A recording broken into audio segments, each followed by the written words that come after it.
อยู่ศูนย์คัดแยกโดยมาเฮ็ดหยังเนาะโดยส่งเมื่อยแห้งเนาะโดยถ้ารับเครื่องเพื่อขนส่งไปช่วยผู้ประสบภัยโดย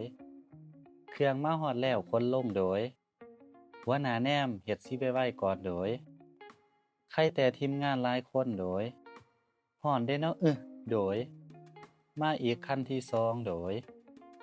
ยืนแบ๊วๆให้กำลังใจโดยนี่คือเครื่องที่จะนำไปช่วยผู้ประสบภัยโดยยืนทางในเอาซีนก่อนเด้อโดยสัมภาษณ์ศูนย์กลางสาวหนุ่มโดย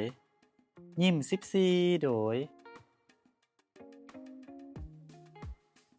เครื่องแม่นขนส่งใส่รถไฟไปโดยไปช่วยเหลือผู้ประสบภัยแขวงหลวงน้ำท่าโดย